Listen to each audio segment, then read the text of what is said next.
आज हम एक बड़े टकराव को समझने वाले हैं।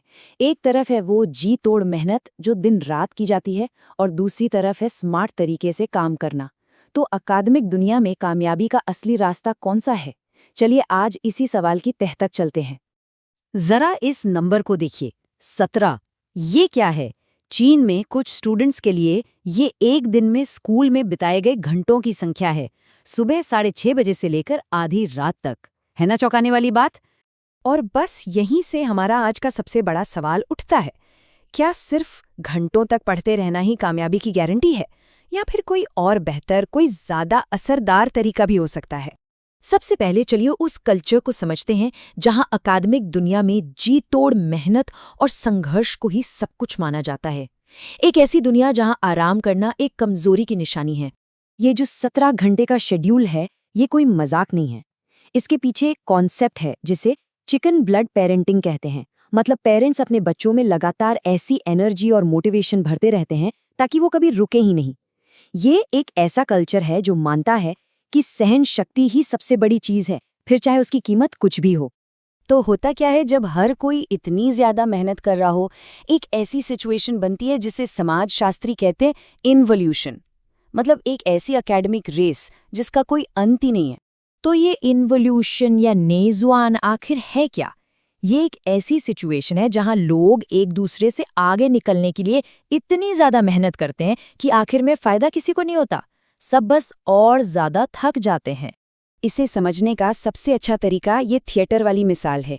सोच कर देखिए, एक भरे हुए थिएटर में कोई एक इंसान बेहतर देखने के लिए खड़ा हो जाता है। अब उसके पीछे वाले को भी खड़ा होना पड़ता है, फिर उसके पीछे वाले को भी, और देखते ही देखते सब खड़े हो जाते हैं। नतीजा, सब खड़े हैं, सब थके हुए हैं, लेकिन नज़ारा किसी के लिए भी पहले से बेहतर नहीं हुआ। बस यही है एकेडमिक इन्वोल्यूशन। और ये सिर्फ कोई थ्योरी नहीं है, असल में ऐसा होता है। ये देखिए इन्वोल्यूशन किंग को। ये सिंघुआ यूनिवर्सिटी, जिसे चीन का MIT भी कहते हैं, कि एक स्टूडेंट की तस्वीर है जो साइकिल चलाते चलाते कोडिंग कर रहा था। ये तस्वीर इस बेमतलब की दौड़ का एक वायरल सिंबल बन गई। तो सवाल ये है कि अगर ये बिना सोचे समझे मेहनत करने का तरीका इतना थका देने वाला और बेअसर है, तो फिर इसका जवाब क्या है? जवाब है साइंस में, जिसे हम कहेंगे गाइड यानी मार्गदर्शन का तरीका। चलिए इन दोनों के बीच का फर्क समझते हैं। तो चलिए अब इस कहानी के सॉल्यूशन वाले हिस्से पर आते हैं। यहाँ हम ये समझेंगे कि हमारा दिमाग असल में इन्फॉर्मेशन को असरदार तरीके से सीखता और याद कैसे रखता है। अच्छा, हम सब ने ये किया है ना, एग्जाम से पहले बस पन्ने पलटते रहते हैं, नोट्स को बार बार पढ़ते हैं। लेकिन साइंस पता है क्या कहती है? ये सीखने का सबसे कम असरदार तरीका है। इससे हमें ऐसा लगने लगता है कि हमें सब आता है क्योंकि जानकारी जानी पहचानी लगती है, पर वो असल में हमारी याददाश्त में गहरी नहीं बैठती। तो फिर बेहतर तरीका क्या है? उसे कहते हैं एक्टिव रिकॉल। मतलब सिर्फ पढ़ने की बजाय अपने दिमाग को जोर देकर जानकारी को बाहर निकालने के लिए मजबूर करना, जैसे खुद से सवाल पूछना या फ्लैश कार्ड यूज करना। ये मेहनत दिमाग के न्यूरल कनेक्शन को असल में मजबूत बनाती है। और ये कितना असरदार है? स्टडीज बताती हैं कि एक्टिव रिकॉल सिर्फ बार बार पढ़ने के मुकाबले याददाश्त को 400% तक बढ़ा सकता है। 400%! ये कोई छोटा मोटा फर्क नहीं है। लेकिन सीखने की इस पहेली का एक और बहुत ज़रूरी हिस्सा है जिसे ग्राइंड कल्चर वाले अक्सर भूल जाते हैं। हमारा दिमाग पढ़ते वक्त इन्फॉर्मेशन को पक्के तौर पर सेव नहीं करता। वो ये काम तब करता है जब हम सो रहे होते हैं। ये आंकड़ा तो और भी चौंकाने वाला है। अगर पढ़ाई के बाद रात भर ना सोया जाए तो उस दिन सीखी हुई 75% तक जानकारी दिमाग से उड़ सकती है। मतलब सारी रात जागकर पढ़ना असल में अपने ही खिलाफ काम करने जैसा है। अब ऐसा होता क्यों है? देखिए, इसके पीछे का साइंस बड़ा सिंपल है।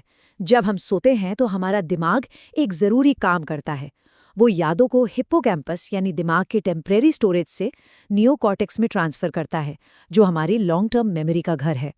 बिना नींद के ये जरूरी ट्रांसफर हो ही नहीं पाता। तो अब तक हमने साइंस तो समझ लिया। चलिए अब इसे कुछ सिंपल एक्शन लेने वाले स्टेप्स में बदलते हैं। तो पूरी बात का निचोड़ क्या है? बस 3 सिंपल लेकिन बहुत पावरफुल नियम हैं। पहला, एक्टिव रिकॉल की प्रैक्टिस करें, खुद को टेस्ट करें। दूसरा, अपने अभ्यास में गैप रखें, यानी जानकारी को एक साथ रटने के बजाय समय के साथ दोहराएं। और तीसरा, जो शायद सबसे ज़रूरी है, अपनी नींद को प्राथमिकता दें। और हाँ, आखिर में गोल सिर्फ फैक्ट्स रटना नहीं है, गोल है कॉन्सेप्ट को समझना। मतलब ये जानना कि चीज़ें क्यों होती हैं, वो आपस में कैसे जुड़ी हुई हैं।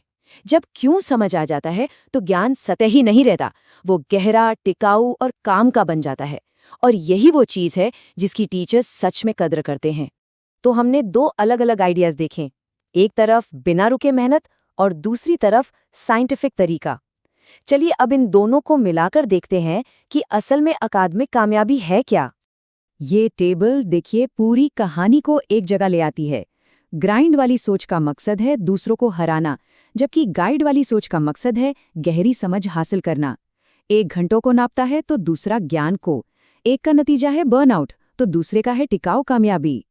तो आखिर में हम इस एक पावरफुल आइडिया पर पहुंचते हैं। असल में टॉप परफॉर्मेंस ना तो सिर्फ ज्यादा मेहनत करने से आती है और ना ही सिर्फ स्मार्ट होने से। ये आती है कड़ी मेहनत को समझदारी से इस्तेमाल करने से।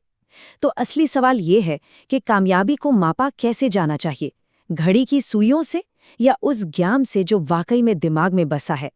इस पर सोचना बहुत जरूरी है।